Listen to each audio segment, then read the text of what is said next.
ವಿಶೇಷ ಕಾರ್ಯಕ್ರಮಕ್ಕೆ ಸ್ವಾಗತ. ನಾನು ಮಧು ನಾಗೇಶ್. ವೀಕ್ಷಕರೇ, ನಮ್ಮ ಜ್ಯೋತಿಷ್ಯ ಕಿರಣ ಇವತ್ತಿನ ಕಾರ್ಯಕ್ರಮದಲ್ಲಿ ನಾವು ನಾಡಿಶಾಸ್ತ್ರದ ಕುರಿತಾಗಿ ಹಾಗೆ ರಾಶಿ ಚಕ್ರ ಮನುಷ್ಯನ ಜೀವನದಲ್ಲಿ ಯಾವ ರೀತಿ ಪ್ರಭಾವ ಬೀರುತ್ತೆ ಅಂಡ್ ಎಲ್ಲದಕ್ಕಿಂತ ಇಂಪಾರ್ಟೆಂಟ್ ಮಕ್ಕಳ ವಿದ್ಯಾಭ್ಯಾಸದ ಕುರಿತಾಗಿ ಸಂಪೂರ್ಣ ಮಾಹಿತಿಯನ್ನ ಗುರೂಜಿ ಅವರು ತಿಳಿಸಿಕೊಡಲಿದ್ದಾರೆ. ಮೊದಲಿಗೆ ನಾವು ಅವರನ್ನ ಕಾರ್ಯಕ್ರಮಕ್ಕೆ ಬರಮಾಡಿಕೊಳ್ಳೋಣ. ನನ್ನ ಜೊತೆ ಇದ್ದಾರೆ ಎಂದಿನಂತೆ ವಂಶ ಪಾರಂಪರ್ಯ ಜ್ಯೋತಿಷ್ಯರು ಹಾಗೆ ಆಧ್ಯಾತ್ಮಿಕ ಚಿಂತಕರಾಗಿರುವ ನಾಗೇಶ್ ಗುರೂಜಿ ಅವರು. ಗುರೂಜಿ, ಕಾರ್ಯಕ್ರಮಕ್ಕೆ ಆತ್ಮೀಯ ಸ್ವಾಗತ. ನಮಸ್ಕಾರ. ವಾಗರ್ಥ ಇವ ಸಂಪೃತ ವಾಗರ್ಥ ಪತಿಪತೆಯ ಜಗತಃ ಪಿತರು ಒಂದೇ ಪಾರ್ವತಿ ಪರಮೇಶ್ವರು. ಗುರೂಜಿ, ಮೊದಲಿಗೆ ನಾಡಿಶಾಸ್ತ್ರದ ಕುರಿತಾಗಿ ಮಾಹಿತಿಯನ್ನು ತಿಳಿಸ್ಕೊಟ್ಬಿಡಿ. ಮುಖ್ಯವಾಗಿ ಜ್ಯೋತಿಷ್ಯ ಶಾಸ್ತ್ರದಲ್ಲಿ ನಮ್ಮ ಧರ್ಮಗಳಲ್ಲಿ ಹಿಂದೂ ಧರ್ಮಕ್ಕೆ ಸಂಬಂಧಪಟ್ಟಂತಹ 4 ವೇದಗಳಲ್ಲಿ 64 ವಿದ್ಯೆ 64 ವಿದ್ಯೆಗಳಲ್ಲಿ ಮುಖ್ಯ ಪ್ರಾಮುಖ್ಯತವಾಗಿ ಜ್ಯೋತಿಷ್ಯ ಶಾಸ್ತ್ರವನ್ನು ಆಯ್ಕೆ ಮಾಡಿಕೊಂಡು ಜ್ಯೋತಿಷ್ಯ ಶಾಸ್ತ್ರದಿಂದ ಇಡೀ ಜೀವನಕ್ಕೆ ಬೇಕಾಗುವಂತಹ ಆಗುಹೋಗುಗಳು, ಕಷ್ಟ ನಷ್ಟಗಳು, ಕಷ್ಟ ಕಾರ್ಪಣ್ಯಗಳನ್ನು ಹೇಗೆ ಸರಿದೂಗಿಸ್ಕೋಬೇಕು ಅನ್ನುವಂಥದ್ದನ್ನು ತುಂಬ ಪ್ರಾಮುಖ್ಯತೆಯಾಗಿ ಜ್ಯೋತಿಷ್ಯ ಶಾಸ್ತ್ರ ಅನ್ನುವಂಥದ್ದು ತಿಳಿಸ್ಕೊಡ್ತದೆ. ಹೀಗಿರುವಾಗ ಜ್ಯೋತಿಷ್ಯ ಶಾಸ್ತ್ರದಲ್ಲಿ ವಿಶೇಷವಾಗಿ ಗ್ರಹಗಳಿಗೆ ಸಂಬಂಧಿಸಿದಂತೆ 12 ರಾಶಿಗಳು, 27 ನಕ್ಷತ್ರಗಳು, ಈ 12 ರಾಶಿಗಳ ಚಕ್ರಗಳು, 12 ರಾಶಿಗಳ ಚಿಹ್ನೆಗಳು ಹೇಗೆ ನಮ್ಮ ಜೀವನಕ್ಕೆ ಮತ್ತು ಆಯಾ ರಾಶಿ ನಕ್ಷತ್ರದವರಿಗೆ ಹೇಗೆ ಪರಿಣಾಮ ಬೀಳುತ್ತದೆ ಅನ್ನುವಂಥದ್ದು ತುಂಬ ಅಧ್ಯಯನ ಮಾಡಿದಾಗ ಈ ನವಗ್ರಹಗಳು ಅಂದರೆ ಆಕಾಶದಲ್ಲಿ ಕಾಣುವಂತಹ ಪ್ರತಿಯೊಂದು ನಕ್ಷತ್ರಗಳೆಲ್ಲ ನಮ್ಮ ಗ್ರಹತಿಗಳ ಮತ್ತು ಚಿಹ್ನೆಗಳಿಂದ ನಮಗೆ ಹೇಗೆ ಪರಿಣಾಮ ಬೀಳ್ತವೆ, ನಮ್ಮ ಜೀವನಕ್ಕೆ ಕಷ್ಟ ಸುಖಗಳು ಮತ್ತು ನಮ್ಮ ಜ್ಞಾನಕ್ಕೆ ವೃದ್ಧಿಯಾಗಿ ಹೇಗೆ ಅವುಗಳು ನಮಗೆ ತಾಸು ಕೊಡ್ತವೆ ಅನ್ನುವಂಥದ್ದು ತುಂಬ ಇಂಪಾರ್ಟೆಂಟ್ ಆಗುತ್ತದೆ.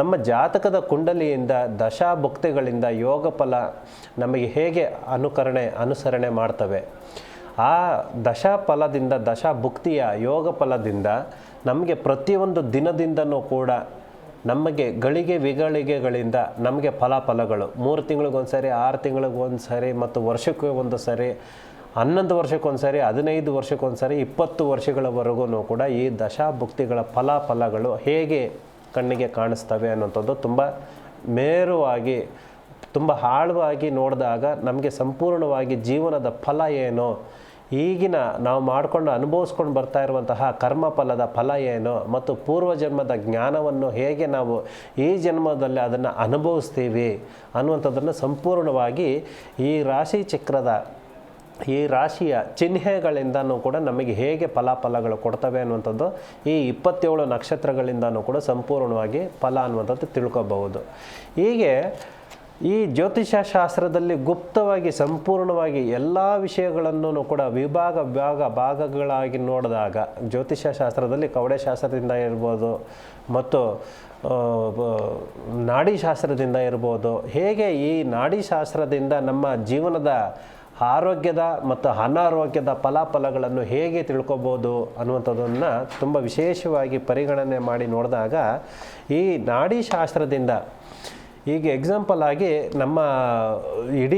ನಮ್ಮ ಜಾಗದಲ್ಲಿ ನರನಾಡಿಗಳಲ್ಲಿ ನಮ್ಮ ಜೀವನದಲ್ಲಿ ಮತ್ತು ನಮ್ಮ ದೇಹಕ್ಕೆ ಅನಾರೋಗ್ಯಕ್ಕೆ ಸಂಬಂಧಪಡುವಂತಹ ನಮ್ಮ ಅನಾರೋಗ್ಯಕ್ಕೆ ಇರುವಂತಹ ಕಾಯಿಲೆಗಳಿಗೆ ಯಾವ ಕಾಯಿಲೆ ಯಾವ ನರಗಳಿಂದ ಸ್ಟಾರ್ಟ್ ಆಗಿದೆ, ಹೇಗೆ ಬರ್ತಾಯಿದೆ ಅನ್ನುವಂಥದ್ದು ಈ ಜಾತಕದಿಂದ ಮತ್ತು ನವಗ್ರಹಗಳಿಂದ ಹೇಗೆ ಕಂಡುಹಿಡಿತೀವೋ ಹಾಗೆ ಈ ನಾಡಿಶಾಸ್ತ್ರದಿಂದನೂ ಕೂಡ ಸಂಪೂರ್ಣವಾಗಿ ನಮ್ಮ ಜೀವನದಲ್ಲಿ ಆಗ್ತಾ ಇರುವಂತಹ ಪ್ರತಿಯೊಂದು ಅನಾರೋಗ್ಯಕ್ಕೆ ಸಂಬಂಧಪಡುವಂಥದ್ದು. ಅಂತಂದರೆ ಆರೋಗ್ಯದಿಂದ ಅನಾರೋಗ್ಯ ಅನ್ನುವಂಥದ್ದು ಹೇಗೆ ಈ ಆಹಾರದಿಂದ ಬಂದಿದೆಯಾ, ನಮ್ಮ ಜನ್ಮದಿಂದ ಬಂದಿದೆಯಾ, ಗ್ರಹಗತಿಗಳಿಂದ ಬಂದಿದೆಯಾ, ಅಥವಾ ಯಾವುದಾದ್ರೂ ಕೂಡ ದೋಷಗಳಿಂದ ನಮಗೆ ಆ ಅನಾರೋಗ್ಯ ಅನ್ನುವಂಥದ್ದು ಕನೆಕ್ಟ್ ಆಗಿದೆಯಾ ಅನ್ನುವಂಥದ್ದು ಈ ನಾಡಿಶಾಸ್ತ್ರದಿಂದನೂ ಕೂಡ ಸಂಪೂರ್ಣವಾಗಿ ವಿಷಯಗಳು ಅನ್ನುವಂಥದ್ದು ತಿಳ್ಕೋಬಹುದು.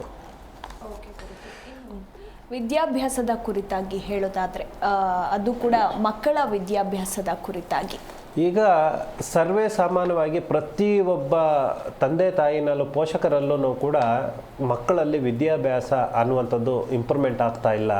ಒಳ್ಳೆ ಸ್ಕೂಲು ಎಜುಕೇಷನ್ಗೆ ಹಾಕಿದ್ದೀವಿ, ಎಲ್ಲ ಥರದಲ್ಲೂ ಕೂಡ ಅವ್ರಿಗೆ ಯಾವ ರೀತಿ ಏನು ಬೇಕೋ ಅದನ್ನೆಲ್ಲನೂ ಕೂಡ ಸೌಕರ್ಯಗಳು ಸೌಲಭ್ಯಗಳು ಕೊಟ್ಟರೂ ಕೂಡ ವಿದ್ಯೆ ಅನ್ನುವಂಥದ್ದು ಹತ್ತುತ್ತಾ ಇಲ್ಲ. ಯಾಕೆ, ಏನು ಆಗ್ತಾಯಿದೆ, ಏನು ಅಡಚಣೆಗಳಾಗ್ತಾಯಿದೆ, ಓದ್ತಾನೇ ಇಲ್ಲ ಅನ್ನುವಂಥದ್ದು ಪೇರೆಂಟ್ಸ್ನವರ ಪೋಷಕರ ಸಮಸ್ಯೆಗಳು. ಈಗಿರುವಾಗ ಮುಖ್ಯವಾಗಿ ಬಾಲ್ಯದಲ್ಲೇ ಯಾವ ವಯಸ್ಸಿನಲ್ಲಿ ಯಾವ ವರ್ಷಕ್ಕೆ ಯಾವ ತಿಥಿ ನಕ್ಷತ್ರಗಳಲ್ಲಿ ವಿದ್ಯಾಭ್ಯಾಸ ಆರಂಭ ಮಾಡಬೇಕು ಅನ್ನೋಂಥದ್ದು ತುಂಬ ಪ್ರಾಮುಖ್ಯತೆಯಾಗಿ ಜ್ಯೋತಿಷ್ಯ ಶಾಸ್ತ್ರ ಅನ್ನುವಂಥದ್ದು ತಿಳಿಸ್ಕೊಡ್ತದೆ. ಈ ನಕ್ಷತ್ರಗಳಲ್ಲಿ ಮುಖ್ಯವಾಗಿ ವಿಶೇಷ ದಿನಗಳಲ್ಲಿ ಮತ್ತು ಆ ಮಗುವಿಗೆ ವಯಸ್ಸಿಗೆ ಸಂಬಂಧಿಸಿದಂತೆ ವಿದ್ಯಾಭ್ಯಾಸ ಅನ್ನುವಂಥದ್ದು ಒಂದು ಗುರುವಿನ ಮೂಲಕ ವಿದ್ಯಾಭ್ಯಾಸವನ್ನು ಪ್ರಾರಂಭ ಮಾಡಿದಾಗ ಆ ವಿದ್ಯಾಭ್ಯಾಸ ಅನ್ನುವಂಥದ್ದು ಕೊನೆಯವರೆಗೂ ಕೂಡ ಒಳ್ಳೆ ಜ್ಞಾನ ಅನ್ನುವಂಥದ್ದು ವಿದ್ಯಾಭ್ಯಾಸ ಅನ್ನುವಂಥದ್ದು ಕೊಡ್ತೈತೆ. ವಿಶೇಷವಾಗಿ ಈಗಿನ ಕಾಲಮಾನದಲ್ಲಿ ಪ್ರತ್ಯೇಕವಾಗಿ ಎಲ್ಲ ಥರದಲ್ಲೂ ಕೂಡ ನಮಗೆ ಜನ್ಮದಲ್ಲಿ ಮಕ್ಕಳ ಆಗುವಂಥದ್ದೇ ಮುಖ್ಯ ಅಲ್ಲ, ಮಕ್ಕಳಿಗೆ ವಿದ್ಯಾಭ್ಯಾಸ ಕೊಡುವಂಥದ್ದು ಕೂಡ ತುಂಬ ಪ್ರಾಮುಖ್ಯತೆ ಅನ್ನುವಂಥದ್ದು ಈ ವಿಷಯದಲ್ಲಿ ತಿಳ್ಕೋಬಹುದು. ಓಕೆ ಗುರುಜಿ, ಇನ್ನು ಅಂದರೆ ಸಾಕಷ್ಟು ಜನ ಮಕ್ಕಳು ಸ್ಟಾರ್ಟಿಂಗಲ್ಲಿ ಚೆನ್ನಾಗಿ ಓದ್ತಾ ಇರ್ತಾರೆ, ಅದಾದಮೇಲೆ ಬರ್ತಾ ಬರ್ತಾ ಡಲ್ ಆಗಿಬಿಡ್ತಾರೆ. ಇನ್ನೂ ಒಂದಷ್ಟು ಜನ ಸ್ಟಾರ್ಟಿಂಗಲ್ಲಿ ಓದೋದಿಲ್ಲ, ಹೋಗ್ತಾ ಹೋಗ್ತಾ ಅವರು ಚೆನ್ನಾಗಿ ಓದ್ತಾರೆ. ಸೊ ಈ ಒಂದು ವ್ಯತ್ಯಾಸಗಳು ಯಾಕೆ, ಅಂದರೆ ಮನಸ್ಥಿತಿ ಕೂಡ ಇಲ್ಲಿ ಇಂಪಾರ್ಟೆಂಟ್ ಅನಿಸುತ್ತೆ ಅಂತಲೇ ಹೇಳಬಹುದಲ್ವಾ? ಪ್ರಾಥಮಿಕವಾಗಿ ಈ ಜಾಗದಲ್ಲಿ ಅಂತಂದರೆ ಜ್ಞಾನಕ್ಕೆ ಸಂಬಂಧಪಡುವಂಥದ್ದೇ, ವಿದ್ಯಾಭ್ಯಾಸಕ್ಕೆ ಸಂಬಂಧಪಡುವಂತಹ ನಕ್ಷತ್ರಗಳಲ್ಲಿ ಅಧಿಪತಿಗಳಲ್ಲಿ ಮತ್ತು ಯಾವ ಪೂಜೆ ಪುನಸ್ಕಾರಗಳನ್ನು ಮಾಡಬೇಕು ಅಂತಂದರೆ ಯಾವ ಮಗುವಿಗೆ ಯಾವ ವಯಸ್ಸಿನಲ್ಲಿ ವಿದ್ಯಾಭ್ಯಾಸ ಅನ್ನುವಂಥದ್ದು ಅಡಚಣೆಗಳಾಗ್ತಾ ಇದೆ, ಯಾಕೆ ಆಗ್ತಾ ಇದೆ ಅನ್ನೋಂಥದ್ದು ತಿಳ್ಕೊಂಡು ತದನಂತರ ಗಣಹೋಮ ಅನ್ನುವಂಥ ಮಾಡಿಸುವಂಥದ್ದು ಮತ್ತು ಸರಸ್ವತಿ ಪೂಜೆ ಅನ್ನುವಂಥದ್ದು ಮಾಡಿಸುವಂಥದ್ರಿಂದ ಮತ್ತು ಗಾಯತ್ರಿ ಮಾತೆಯ ಪೂಜೆ ಅನ್ನುವಂಥದ್ದು ಮಂತ್ರ ಪಠಣ ಅನ್ನುವಂಥದ್ದು ಮಾಡೋದರಿಂದ ಈ ಎಲ್ಲ ಸಮಸ್ಯೆಗಳಿಂದನೂ ಕೂಡ ವಿದ್ಯಾಭ್ಯಾಸ ಹೇಗೆ ಇಂಪ್ರೂವ್ಮೆಂಟ್ ಮಾಡ್ಕೋಬಹುದು, ಕಲ್ಪಿಸ್ಕೋಬಹುದು ಅನ್ನುವಂಥದ್ದು ಸಂಪೂರ್ಣವಾಗಿ ಮಾಹಿತಿ ತಿಳ್ಕೋಬಹುದು. ಓಕೆ ಗುರುಜಿ, ಅಂದರೆ ಮಕ್ಕಳು ಪ್ರತಿನಿತ್ಯ ಗಾಯತ್ರಿ ದೇವಿ ಮಂತ್ರ ಪಠಣೆಯನ್ನು ಮಾಡ್ತಾ ಇರಬೇಕಾ? ವಿಶೇಷವಾಗಿ ಅವರು ದೇವರ ಪೂಜೆಯನ್ನು ಮಾಡಬೇಕಂತಂದರೆ ಯಾವ ದೇವರ ಪೂಜೆಯನ್ನು ಮಾಡಬೇಕು ಅಂತ? ಪರ್ಟಿಕ್ಯುಲರ್ ಆಗಿ ವಿದ್ಯಾಭ್ಯಾಸದಲ್ಲಿ ಇಂಪ್ರೂವ್ಮೆಂಟ್ ಮಾಡ್ಕೋಬೇಕು ಅಂತಂದರೆ ಆಯಾ ಕುಲ ದೇವತೆ ಆರಾಧನೆ ಅನ್ನುವಂಥದ್ದು ತುಂಬ ಇಂಪಾರ್ಟೆಂಟ್ ಆಗುತ್ತದೆ. ಎರಡನೇದಾಗಿ ಇಷ್ಟ ದೇವರ ಆರಾಧನೆ ಅನ್ನುವಂಥದ್ದು ಮಾಡಬೇಕಾಗುತ್ತದೆ. ಮೂರನೇದಾಗಿ ಗಣಪತಿ ಪೂಜೆ ಅನ್ನುವಂಥದ್ದು ಮಾಡುವಂಥದ್ದು ಮತ್ತು ಆ ಸರಸ್ವತಿ ಪೂಜೆಯ ಅನ್ನುವಂಥದ್ದು ಮಾಡುವಾಗ ಮತ್ತು ಬೀಜ ಮಂತ್ರಗಳನ್ನು ಕೂಡ ಪಠಿಸುವಂಥದ್ದು, ಆ ಮಗುವಿನ ರಾಶಿ ನಕ್ಷತ್ರಕ್ಕೆ ಸಂಬಂಧಪಡುವಂತಹ ರಾಶಿಯ ಅಧಿಪತಿ ಅನ್ನುವಂಥದ್ದನ್ನು ಕೂಡ ನಾವು ಪರಿಗಣನೆಗೆ ತೆಗೆದುಕೊಂಡು ಆ ವಿದ್ಯಾಭ್ಯಾಸದಲ್ಲಿ ಯಾವ ವಯಸ್ಸಿಗೆ ಸಂಬಂಧಪಡುವಂಥದ್ದೇ ಯಾವ ವಿದ್ಯಾಭ್ಯಾಸ ಅನ್ನುವಂಥದ್ದು ಅಡಚಣೆಗಳಾಗ್ತಾ ಇದ್ದಾವೆ ಅನ್ನುವಂಥದ್ದು ಕೂಡ ಸಂಪೂರ್ಣವಾಗಿ ತಿಳ್ಕೊಬೇಕಾಗುತ್ತದೆ. ತದನಂತರ ವಿದ್ಯಾಭ್ಯಾಸದಲ್ಲಿ ಹೇಗೆ ಇಂಪ್ರೂವ್ಮೆಂಟ್ ಮಾಡ್ಕೋಬೇಕು ಅನ್ನುವಂಥದ್ದು ಆ ರಾಶಿ ನಕ್ಷತ್ರಕ್ಕೆ ಸಂಬಂಧಪಡುವಂಥದ್ದೇ ಆ ಮಗುವಿನಲ್ಲಿ ಒಂದು ಯಂತ್ರ ಮಂತ್ರಗಳನ್ನು ಮಾಡಿಸಿದಾಗ ಖಂಡಿತವಾಗ್ಲೂ ಕೂಡ ವಿದ್ಯಾಭ್ಯಾಸದಲ್ಲಿ ಉನ್ನತವಾದ ಸ್ಥಾನಕ್ಕೆ ಹೋಗೋದಕ್ಕೆ ಮೂಲ ಅನ್ನುವಂಥದ್ದು ಕಂಡುಕೋಬಹುದು. ಓಕೆ ಗುರುಜಿ, ಒಬ್ಬರು ಕಾಲರ್ ಇದ್ದಾರೆ, ಮಾತಾಡ್ಸೋಣ. ಹಲೋ ಹಲೋ, ನಮಸ್ತೆ ಮಾ, ನಿಮ್ಮ ಹೆಸರು? ನಮ್ಮ ಹೆಸರು ರಾಧಾ ಅಂದ್ಬಿಟ್ಟು. ಯಾರ ಬಗ್ಗೆ ಕೇಳಬೇಕಿತ್ತು? ನನ್ನ ಬಗ್ಗೆನೇ ಕೇಳಬೇಕಾಗಿತ್ತು ಮೇಡಮ್. ನಿಮ್ಮ ಡೇಟ್ ಆಫ್ ಬರ್ತ್ ಹಾಗೆ ರಾಶಿ ನಕ್ಷತ್ರ ಹೇಳಿ. ನಮ್ಮದು ಇದು 1962. ಓಕೆ. 27 ಜನವರಿ 89. ಎಲ್ಲ ಸರಿಯಾಗಿ ಗೊತ್ತಿಲ್ಲ ಮೇಡಮ್. ಓಕೆ, ನಿಮ್ಮ ವಯಸ್ಸು ಎಷ್ಟಾಗಿದೆ ಈಗ? ನಮ್ದು 62 ವರ್ಷ ಅಂತ. ಮಾತಾಡಿ, ಗುರುಜಿ ಇದ್ದಾರೆ. ನಮಸ್ಕಾರ ರಾಧಾ ಅವರೇ. ನಮಸ್ಕಾರ ಗುರುಜಿ. ಹೇಳಿ ಅಮ್ಮ, ಜನ್ಮಸ್ಥಳ ಯಾವುದು, ಯಾವ ಊರಿಂದ ಮಾತಾಡ್ತಾ ಇದ್ದೀರಾ? ಬೆಂಗಳೂರಿಂದ. ಹೇಳಿ, ಏನು ಪ್ರಶ್ನೆ? ಇಲ್ಲ, ನನ್ನ ಬಗ್ಗೆ ಜೀವನದ ಬಗ್ಗೆ ಕೇಳ್ಕೊಂಡು. ಪ್ರಶ್ನೆ ಏನು ಕೇಳಬೇಕಾಯ್ತು? ನಿಮ್ಮ ಬಗ್ಗೆ ಏನು ವಿಷಯ ತಿಳ್ಕೊಬೇಕು? ಇಲ್ಲ, ಈಗ ಒಂಟಿಯಾಗಿ ಮನೇಲಿ ಇದ್ದೀನಿ, ಮಕ್ಕಳೆಲ್ಲ ಬೇರೆ ಇದ್ದಾರೆ. ಮುಂದಕ್ಕೆ ಹೆಂಗೆ ಏನು ಅಂದ್ಬಿಟ್ಟು. ಗುರು ಅಧಿಪತಿ ಅಂತಂದರೆ ನಿಮ್ಮ ಪೂರ್ವಜನ್ಮದ ಕರ್ಮ ಅನ್ನುವಂಥದ್ದು ಫಲ ಅನ್ನುವಂಥದ್ದು ತೋರಿಸ್ತಾ ಇದೆ. ನಿಮ್ಮ ತಂದೆ ತಾಯಿ ಅವರಿಗೆ ಸ್ವಲ್ಪ ಪೂಜೆ ಪುನಸ್ಕಾರಗಳು ಅನ್ನುವಂಥದ್ದು ಮಾಡ್ಕೊಳ್ಳಿ, ನೆನಪು ಮಾಡ್ಕೊಳ್ಳಿ. ಅವರ ಹೆಸರಿನಲ್ಲಿ ಒಂದು ಧ್ಯಾನ ಅನ್ನುವಂಥದ್ದು ಮಾಡಿ, ಕುಲದೇವರ ಆರಾಧನೆ ಅನ್ನುವಂಥದ್ದು ಮಾಡಿ, ನಿಮ್ಮ ಜ್ಞಾನಕ್ಕೆ ಅಂತಂದರೆ ಮಾನಸಿಕವಾಗಿ ಯೋಚನೆಗಳು ಮತ್ತು ದೈಹಿಕವಾಗಿ ಆರೋಗ್ಯದಲ್ಲಿ ಸಮಸ್ಯೆಗಳು ಅನ್ನುವಂಥದ್ದು ಕಾಡ್ತಾ ಇದ್ದಾವೆ. ಆದ ಕಾರಣದಿಂದ ಗುರು ಅಧಿಪತಿ ಅನ್ನುವಂಥದ್ದು ಬರ್ತಾ ಇದ್ದಾನೆ. ನಿಮ್ಮ ರಾಶಿ ನಕ್ಷತ್ರಕ್ಕೆ ಸಂಬಂಧಪಡುವಂಥದ್ದು ಚಿತ್ತಾ ನಕ್ಷತ್ರ 3ನೇ ಪಾದ ತುಲಾ ರಾಶಿಗೆ ನಿಮ್ಮ ಕುಟುಂಬದವರಿಂದಾನೇ ಸಮಸ್ಯೆಗಳು ಅನ್ನುವಂಥದ್ದು ಬರ್ತಾ ಇದೆ. ಆದ ಕಾರಣದಿಂದ ನಿಮ್ಮ ತಂದೆ ತಾಯಿಗಳು ಅನ್ನುವಂಥದ್ದು ಯಾರಿದ್ರೋ ಅವ್ರ ಹೆಸರುಗಳಲ್ಲಿ ನಿಮ್ಮ ಅವರಿಲ್ಲ, ನಿಜಾನೇ ಅವ್ರ ಹೆಸರುಗಳಲ್ಲಿ ನೀವು ಮನೆಯಲ್ಲೇ ಕೂತ್ಕೊಂಡು ಧ್ಯಾನ ಮಾಡಿ ಸಾಧ್ಯವಾದಷ್ಟು ನಿಮ್ಮ ಪೂರ್ವಜನ್ಮದ ಕರ್ಮ ಫಲ ಅನ್ನುವಂಥದ್ದು ಏನಿದೆಯೋ ಅದು ಪರಿಹಾರ ಆಗುತ್ತದೆ. ಒಳ್ಳೆಯದಾಗಲಿ. ಓಕೆ, ಥ್ಯಾಂಕ್ ಯು ಮಾ ಕರೆ ಮಾಡಿದ್ದಕ್ಕಾಗಿ. ಇನ್ನು ಮತ್ತೊಬ್ರು ಕಾಲರ್ ಇದ್ದಾರೆ. ಹಲೋ ಹಲೋ ಹಲೋ, ನಮಸ್ತೆ ಮೇಡಮ್. ನಮಸ್ತೆ ಮಾ, ನಿಮ್ಮ ಹೆಸರು? ನನ್ನ ಹೆಸರು ನಂದಾ ಅಂತ ಮೇಡಮ್. ಓಕೆ, ಯಾರ ಬಗ್ಗೆ ಕೇಳಬೇಕಿತ್ತು? ಮಕ್ಕಳ ಬಗ್ಗೆ ಕೇಳಬೇಕಿತ್ತು ಮೇಡಮ್. ಯಾರ್ದಾದ್ರೂ ಒಬ್ಬರ ಬಗ್ಗೆ ಕೇಳಿ, ಅವರ ಡೇಟ್ ಆಫ್ ಬರ್ತ್ ಹಾಗೆ ರಾಶಿ ನಕ್ಷತ್ರ ತಿಳಿಸ್ಕೊಡಿ. ನನ್ನ ಮಗ ರೋಹನ್ ಅಂತ, ಹ್ಮ್, ಶಿವಕುಮಾರ್ ಅಂತ ಒಂದು ಹುಟ್ಟಿದ ಹೆಸರು ಮೇಡಮ್. ನವೆಂಬರ್ ಸ್ವಲ್ಪ ಜೋರಾಗಿ ಮಾತಾಡಿ. ನವೆಂಬರ್ 10/11/2002 ಮೇಡಮ್ ಒಂದು ಡೇಟ್ ಆಫ್ ಬರ್ತ್. ಓಕೆ, ರಾಶಿ ನಕ್ಷತ್ರ? ಇದು ಮುಂದಿನ ಭವಿಷ್ಯ ಹೇಗಿದೆ ಅಂತ ನೋಡ್ಬೇಕು. ಮಾತಾಡಿ ಗುರುಜಿ. ಕೇಳಬೇಕು. ಹೇಳಿ ಅಮ್ಮ. ನಮಸ್ಕಾರ, ಹೇಳಿ ಅಮ್ಮ. ಅದೇ ನನ್ನ ಮಗನ ಭವಿಷ್ಯದ ಬಗ್ಗೆ ಕೇಳಬೇಕಿತ್ತು ಗುರುಜಿ. 10/11/2002 ಅಲ್ವಾ ಕೊಟ್ಟಿದ್ದು? ಹೌದು ಸರ್. ಹೆಸರು, ಡೇಟ್ ಆಫ್ ಬರ್ತ್ ಹೆಸರು ಹೇಳಿ. ಒಂದು ಶಿವಕುಮಾರ್ ಅಂತ ಹುಟ್ಟಿದ ಹೆಸರು, ರೋಹನ್ ಅಂತ ಕರೀತೀವಿ ಗುರುಜಿ. ಸರಿ ಅಮ್ಮ. ಇವಾಗ ಗ್ರಹತಿಗಳಿನಲ್ಲಿ ಅಂತಂದರೆ ಬುಧ ಮಹಾತ್ಮ ಅಂತಂದರೆ ಒಳ್ಳೆಯದೇ ಆಗುತ್ತೆ, ಏನು ತೊಂದರೆ ಏನಿಲ್ಲ, ಸಮಸ್ಯೆ ಏನಿಲ್ಲ ಅಮ್ಮ. ಎಲ್ಲ ರೀತಿಯಲ್ಲೂ ಕೂಡ ನಿಮ್ಮಂತೆ ಆಗ್ತಾನೆ ಮಗ. ಆಯಿತಾ? ಕುಲದೇವರ ಆರಾಧನೆ ಅನ್ನುವಂಥದ್ದು ಮಾಡಬೇಕಾಗುತ್ತೆ. ಎರಡನೇದಾಗಿ ಬಂದ್ಬಿಟ್ಟು ಸ್ವಲ್ಪ ಮನೆ ಕುಟುಂಬದಕ್ಕೆ ಸ್ವಲ್ಪ ಸಮಸ್ಯೆಗಳು ಅನ್ನುವಂಥದ್ದು ಕಾಡ್ತಾ ಇದ್ದಾವೆ. ಮನೆ ಕುಟುಂಬಕ್ಕೆ ಇರುವಂತಹ ಸಮಸ್ಯೆಗಳನ್ನ, ನಿಮಗೆ ಇರುವಂತಹ ಸಮಸ್ಯೆಗಳನ್ನ ಪರಿಹಾರ ಮಾಡ್ಕೊಳ್ಳಿ. ನೀವು ಮನೆಯಲ್ಲಿ ಮೇಟಿ ಚೆನ್ನಾಗಿದ್ದರೆ, ಅಂದರೆ ನೀವು ದೊಡ್ಡವರು ಚೆನ್ನಾಗಿದ್ದರೆ ಮಕ್ಕಳಲ್ಲಿ ಎಲ್ಲ ರೀತಿಯಲ್ಲೂ ಕೂಡ ಸರಿಪಡಿಸ್ಕೋಬೋದು. ಮಕ್ಕಳಲ್ಲಿ ವಿಶೇಷವಾಗಿ ಯಾವುದನ್ನು ಕೂಡ ತೊಂದರೆ ತಾಪತ್ರೆಗಳಿಲ್ಲ. ಮನೆ ಕುಟುಂಬಕ್ಕೆ ಸಂಬಂಧಪಡುವಂತಹ ಸಮಸ್ಯೆಗಳಿರೋದನ್ನು ಪರಿಹಾರ ಮಾಡ್ಕೊಳ್ಳಿ ಅಮ್ಮ, ಎಲ್ಲ ನಿಮ್ಮಂತೆ ಆಗುತ್ತೆ. ಒಳ್ಳೆಯದಾಗಲಿ. ಓಕೆ, ಥ್ಯಾಂಕ್ ಯು ಮಾ ಕರೆ ಮಾಡಿದ್ದಕ್ಕಾಗಿ. ಗುರುಜಿ, ಇವತ್ತಿನ ದಿನದ 12 ರಾಶಿಗಳ ದಿನ ಭವಿಷ್ಯ ಹೇಗಿದೆ ಆ ಕುರಿತು ಮಾಹಿತಿ ತಿಳಿಸ್ಕೊಡಿ. ಈ ದಿನದ 12 ರಾಶಿಗಳ ಫಲಾಫಲಗಳು. ಪಂಚಮಿ ತಿಥಿ ಚಿತ್ತಾ ನಕ್ಷತ್ರ ವಿಚಾರದಲ್ಲಿ ಪಂಚಮಿ ತಿಥಿ ಚಿತ್ತಾ ನಕ್ಷತ್ರಕ್ಕೆ ಸಂಬಂಧಿಸಿದಂತೆ ಈ ದಿನದ 12 ರಾಶಿಗಳ ಫಲಾಫಲಗಳು. ಮೊದಲನೇದಾಗಿ ಮೇಷರಾಶಿಯವರಿಗೆ. ಮೇಷರಾಶಿಗೆ ಸಂಬಂಧಿಸಿದಂತೆ ಈ ದಿನ ಒತ್ತಡ, ವ್ಯವಹಾರಗಳಲ್ಲಿ ಒತ್ತಡ, ಹಣಕಾಸಿನಲ್ಲಿ ಸ್ವಲ್ಪ ಮುಂಗಟ್ಟು ಅನ್ನುವಂಥದ್ದು ಬರ್ತಾ ಇದ್ದಾವೆ. ಮತ್ತು ಕೆಲಸ ಕಾರ್ಯಗಳಿಗೆ ಸಂಬಂಧಪಡುವಂತಹ ಕುಟುಂಬದವರಿಂದನೂ ಸ್ವಲ್ಪ ಅಡೆತಡೆಗಳು ಅನ್ನುವಂಥದ್ದು ಆಗ್ತಾ ಇದ್ದಾವೆ. ಈ ಎಲ್ಲ ಸಮಸ್ಯೆಗಳಿಂದನೂ ಕೂಡ ಸ್ವಲ್ಪ ಗಂಭೀರವಾಗಿ ತೆಗೆದುಕೊಂಡು ಮನಗಣನೆ ಮಾಡಿಕೊಂಡು ನಿಮ್ಮಲ್ಲಿ ಧೈರ್ಯ ಅನ್ನುವಂಥದ್ದು ತಂದುಕೊಂಡು ಮುನ್ನುಗ್ಗಿದಾಗ ಎಲ್ಲ ರೂಪದಲ್ಲೂ ಕೂಡ ಒಂದು ಒಳ್ಳೆಯದು ಅನ್ನುವಂಥದ್ದು ಆಗುತ್ತದೆ. ನಿಮ್ಮ ಧೈರ್ಯವೇ ಎಲ್ಲ ವಿಷಯಗಳಿಗೂ ಕೂಡ, ಎಲ್ಲ ಕೆಲಸ ಕಾರ್ಯಗಳನ್ನು ಕೂಡ ಉನ್ನತವಾದ ಸ್ಥಾನಕ್ಕೆ ತಂದು ಕೊಡೋದಕ್ಕೆ ಒಂದು ಸುಲಭ ಅವಕಾಶ. ಎರಡನೇದಾಗಿ ವೃಷಭ ರಾಶಿಗೆ ಸಂಬಂಧಿಸಿದಂತೆ ವೃಷಭ ರಾಶಿಯವರಿಗೆ ಈ ದಿನ ವಿಶೇಷವಾದ ಸ್ಥಾನಮಾನ ಅನ್ನುವಂಥದ್ದು ದಕ್ಕುವಂಥದ್ದು. ನಿಮ್ಮ ವ್ಯವಹಾರ ಕೆಲಸ ಕಾರ್ಯಗಳಿಗೆ ಸಂಬಂಧಪಡುವಂತಹ ಜಾಗದಲ್ಲಿ ಯಾವುದೇ ಕ್ಷೇತ್ರದಲ್ಲಾಗಿರ್ಬೋದು ಉನ್ನತವಾದ ಸ್ಥಾನ ಸಿಗುವಂಥದ್ದು ಮಾರ್ಗ ಅನ್ನುವಂಥದ್ದು ಕಣ್ಣಿಗೆ ಕಾಣಿಸ್ತಾ ಇದ್ದಾವೆ. ಮತ್ತು ವಿಶೇಷವಾಗಿ ಹೊಸ ಸ್ನೇಹಿತರಿಂದನೂ ಕೂಡ, ಅಂದರೆ ಹೊಸ ಪರಿಚಯ, ಹೊಸ ಸ್ನೇಹಿತರಿಂದನೂ ಕೂಡ ಹೊಸ ಕೆಲಸ ಕಾರ್ಯಗಳಲ್ಲೂ ಸಿಗುವಂತಹ ಒಂದು ಅವಕಾಶ ಅನ್ನುವಂಥದ್ದು ಸಿಗ್ತಾ ಇದೆ.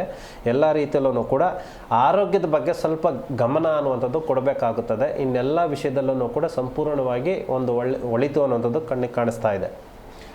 ಮತ್ತು ಮಿಥುನ ರಾಶಿಗೆ ಸಂಬಂಧಿಸಿದಂತೆ ಮಿಥುನ ರಾಶಿಯವರಿಗೆ ಈ ದಿನ ವಿಶೇಷವಾಗಿ ಉತ್ತರ ದಿಕ್ಕಿನಿಂದ ನೀವು ಹಾಕುವಂತಹ ಹೆಜ್ಜೆ ಕೆಲಸ ಕಾರ್ಯಗಳಲ್ಲೂ ಮತ್ತು ನೀವು ಯಾವುದೇ ಒಂದು ಕೆಲಸ ಕಾರ್ಯಗಳಿಗೆ ಈ ದಿನ ವಿಶೇಷವಾಗಿ ಸ್ಥಾನ ಸ್ಟಾರ್ಟ್ ಮಾಡಬೇಕಾದ್ರೆ ಉತ್ತರ ದಿಕ್ಕಿಗೆ ಮುಖ ಮಾಡಿಕೊಂಡು ಕೂತ್ಕೊಂಡು ಮನೆ ದೇವರ ಆರಾಧನೆ ಮತ್ತು ಕುಲದೇವರ ಆರಾಧನೆ ಮಾಡಿದಾಗ ಮತ್ತು ನಿಮಗೆ ಎಲ್ಲ ರೀತಿಯಲ್ಲೂ ಕೂಡ ಸಿದ್ಧಿಸುತ್ತೆ. ನಿಮ್ಮಂತೆ ಕೆಲಸ ಕಾರ್ಯಗಳು ಇಂಪ್ರೂವ್ಮೆಂಟ್ ಆಗುತ್ತೆ ಅನ್ನುವಂಥದ್ದು ತುಂಬ ವಿಶೇಷವಾಗಿ ಉತ್ತರ ದಿಕ್ಕಿಗೆ ನಿಮಗೆ ಎಲ್ಲ ಥರದಲ್ಲೂ ಕೂಡ ಒಂದು ಶುಭ ಸೂಚನೆ ಅನ್ನುವಂಥದ್ದು ಕಾಣಿಸ್ತಾ ಇದೆ. ಮತ್ತು ಕಟಕ ರಾಶಿಗೆ ಸಂಬಂಧಿಸಿದಂತೆ ಕರ್ಕಟಕ ರಾಶಿಯವರಿಗೆ ವಿಶೇಷವಾಗಿ ಈ ದಿನ ಹಣಕಾಸಿನಲ್ಲಿ ಖರ್ಚು ವೆಚ್ಚಗಳು ಜಾಸ್ತಿ, ಅಂದರೆ ದುಂದು ವೆಚ್ಚ ಜಾಸ್ತಿ. ನೀವು ಎಷ್ಟು ಸಂಪಾದನೆ ಮಾಡ್ತೀರೋ ಅದಕ್ಕಿಂತ ಕೂಡ ಹೆಚ್ಚು ಖರ್ಚು ವೆಚ್ಚಗಳಾಗುವಂಥದ್ದು ಇದ್ದಾವೆ. ಆದ ಕಾರಣದಿಂದ ಹಣಕಾಸಿನಲ್ಲಿ ಸ್ವಲ್ಪ ಗಂಭೀರವಾಗಿ ತೆಗೆದುಕೊಳ್ಳಬೇಕಾಗುತ್ತದೆ. ಸಾಲ ತಗೊಳ್ಳೋದಾಗಲಿ ಕೊಡೋದಾಗಲಿ ಸ್ವಲ್ಪ ಗಂಭೀರವಾಗಿ ಇರಬೇಕಾಗುತ್ತದೆ. ಹಣಕಾಸಿನಲ್ಲಿ ವಿಶೇಷವಾಗಿ ನಿಮಗೆ ಈ ದಿನ ಸ್ವಲ್ಪ ನಷ್ಟ ಪ್ರಾಪ್ತಿ ಇರೋದರಿಂದ ಜಾಗರೂಕತೆಯಾಗಿರಿ ಅನ್ನುವಂಥದ್ದು ಹೇಳ್ತೀವಿ. ಮತ್ತು ಸಿಂಹ ರಾಶಿಗೆ ಸಂಬಂಧಿಸಿದಂತೆ ಸಿಂಹ ರಾಶಿಯವರೆಗೆ ಈ ದಿನ ವಿಶೇಷ ಸ್ಥಾನಮಾನ ಅನ್ನುವಂಥದ್ದು ಬರ್ತಾ ಇದೆ. ಮತ್ತು ನೀವು ಅಂದ್ಕೊಂಡಂತಹ ಕೆಲಸ ಅನ್ನುವಂಥದ್ದು ಜಯ ಅನ್ನುವಂಥದ್ದು ಬರ್ತಾ ಇದೆ. ತುಂಬ ದಿನಗಳಿಂದ ನಿಮಗೆ ನಿಮ್ಮ ಕೈಲಿ ಆಗದೇ ಇರುವಂತಹ ಕೆಲಸ ಕಾರ್ಯಗಳನ್ನು ಕೂಡ ಈ ದಿನ ಸಕ್ಸಸ್ ಆಗುತ್ತೆ, ನಿಮ್ಮಂತೆ ಆಗುತ್ತೆ. ಕುಟುಂಬದವರ ಮತ್ತು ತಂದೆ ತಾಯಿಯವರ ಆಶೀರ್ವಾದ ಅನ್ನುವಂಥದ್ದು ಬೇಕಾಗುತ್ತದೆ.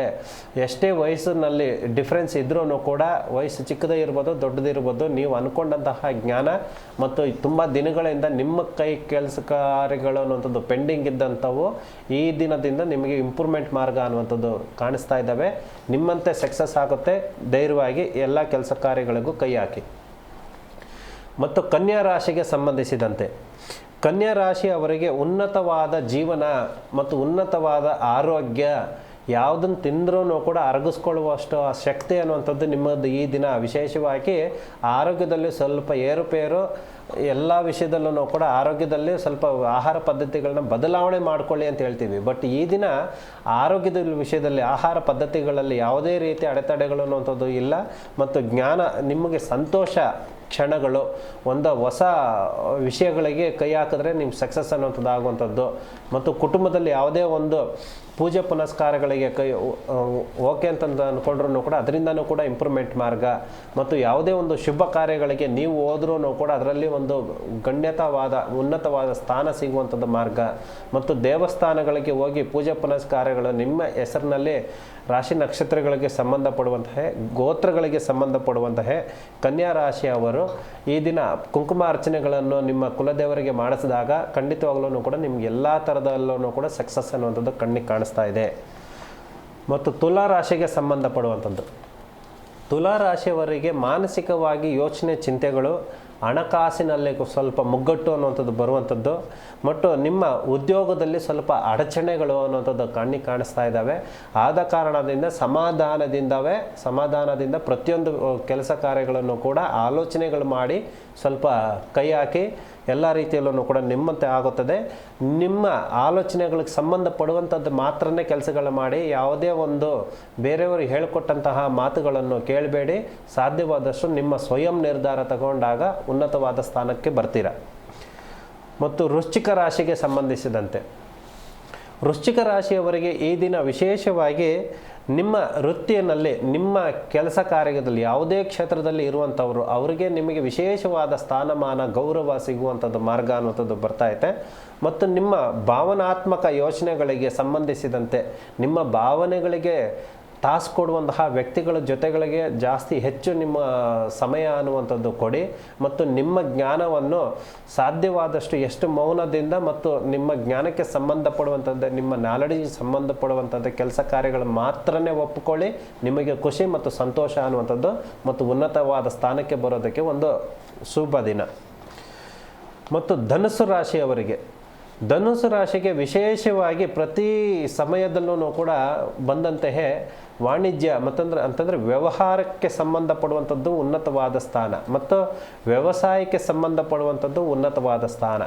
ಮತ್ತು ವಿಶೇಷವಾಗಿ ಈ ದಿನ ನಿಮ್ಮ ಕೈಲಾದಷ್ಟು ನಿಮ್ಮ ಶಕ್ತಿಯಾನುಸಾರ ದಾನ ಧರ್ಮವನ್ನು ಮಾಡಿದಾಗ ನಿಮಗೆ ಮನಸ್ಸಿಗೆ ಸುಖ, ಸಂತೋಷ, ನೆಮ್ಮದಿ ಅನ್ನುವಂಥದ್ದು. ಮತ್ತು ನಿಮಗಿರುವಂತಹ ಕೆಲವು ಅಡಚಣೆಗಳು, ಯಾರು ನಿಮ್ಮ ವ್ಯವಹಾರಕ್ಕೆ ಸಂಬಂಧಿಸಿದಂತೆ ಯಾರು ನಿಮಗೆ ದಾರಿ ತಪ್ಪಿಸೋದಕ್ಕೂ ಪ್ರಯತ್ನ ಪಡ್ತಾ ಇದ್ದಾರೋ ಅವರಿಂದನೂ ಕೂಡ ಮುಕ್ತಿ ಸಿಗುತ್ತದೆ.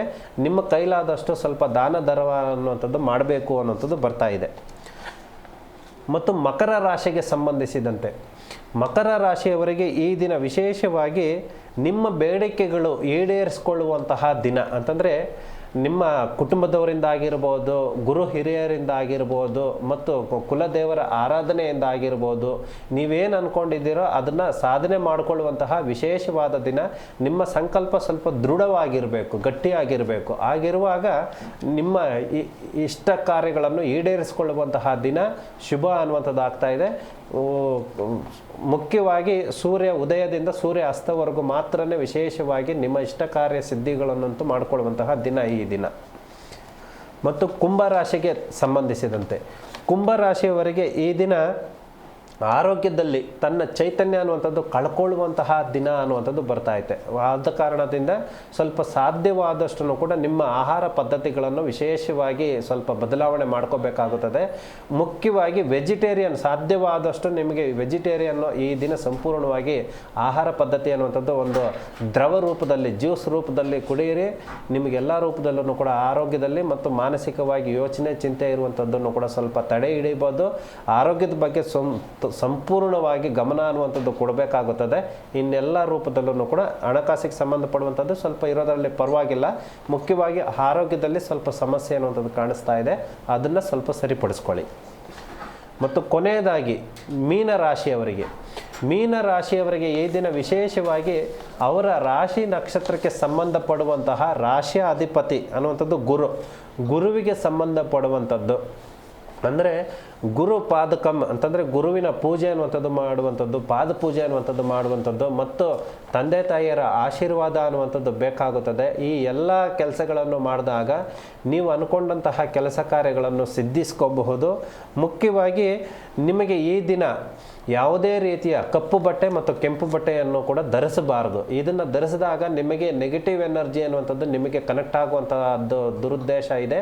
ಆದ ಕಾರಣದಿಂದ ಸಾಧ್ಯವಾದಷ್ಟು ಕಪ್ಪು ಬಟ್ಟೆ ಮತ್ತು ಕೆಂಪು ಬಟ್ಟೆಯನ್ನು ಧರಿಸಬೇಡಿ. ಮತ್ತು ಗುರುವಿನ ಆಜ್ಞೆ, ಗುರುಪಾದಕಂ ಅಂತಂದರೆ ಗುರು ಪೂಜೆ ಮಾಡಿದಾಗ ನಿಮ್ಮಲ್ಲಿ ಇರುವಂತಹ ಎಲ್ಲ ಲೋಪದೋಷಗಳನ್ನು ಕೂಡ ಸಂಪೂರ್ಣವಾಗಿ ಪರಿಹಾರ ಮಾರ್ಗ ಅನ್ನುವಂಥದ್ದು ಕಂಡುಕೋಬಹುದು. ಇಷ್ಟು ಈ ದಿನದ 12 ರಾಶಿಯ ಫಲಾಫಲಗಳು. ಓಕೆ ಗುರುಜಿ, ಇನ್ನು ಇವತ್ತಿನ ಕಾರ್ಯಕ್ರಮದಲ್ಲಿ ಸಾಕಷ್ಟು ಮಾಹಿತಿಯನ್ನು ನಮ್ಮ ವೀಕ್ಷಕರಿಗೆ ತಿಳಿಸಿಕೊಟ್ರಿ. ಮತ್ತೆ ನಾಳೆ ಭೇಟಿಯಾಗೋಣ. ಧನ್ಯವಾದಗಳು. ಸರ್ವೇ ಜನ ಸುಖಿನೋ ಭವಂತು. ಶಿವೋಹಂ. ವೀಕ್ಷಕರೇ ನೋಡಿದ್ರಲ್ಲ, ಹಾಗೆ ಯಾರಿಗೆಲ್ಲ ಕಾಲ್ ಕನೆಕ್ಟ್ ಆಗಿರೋದಿಲ್ಲ, ಸೊ ಅವರು ನಾವು ಈಗ ಗುರೂಜಿಯವರ ಪರ್ಸನಲ್ ಕಾಂಟ್ಯಾಕ್ಟ್ ನಂಬರ್ ಹಾಗೆ ವಿಳಾಸವನ್ನು ತೋರಿಸ್ತೇವೆ. ನೀವು ಭೇಟಿ ಕೊಡಬಹುದು, ನಿಮ್ಮೆಲ್ಲ ಸಮಸ್ಯೆಗಳಿಗೆ ಪರಿಹಾರವನ್ನು ಕಂಡುಕೊಳ್ಬಹುದು ಅಂತ ಹೇಳ್ತಾ ನೋಡ್ತಾ ಇರಿ ಜಿ ಕನ್ನಡ ನ್ಯೂಸ್, ಸತ್ಯವೇ ಸುದ್ದಿಯ ಜೀವಾಳ. ಜ್ಯೋತಿಷ್ಯ ಕಿರಣ ಪಂಡಿತ್ ಶ್ರೀ ನಾಗೇಶ್ ಗುರೂಜಿ. ಸಂಪರ್ಕಿಸಬೇಕಾದ ವಿಳಾಸ ರಾಜರಾಜೇಶ್ವರಿ ಟೆಂಪಲ್ ಮುಂಭಾಗ, ಫಸ್ಟ್ ಮೇನ್, 3ನೇ ಬ್ಲಾಕ್, 4ನೇ ಸ್ಟೇಜ್, ರಾಜರಾಜೇಶ್ವರಿ ನಗರ, ಬೆಂಗಳೂರು 560098. 9900089019 9900089018.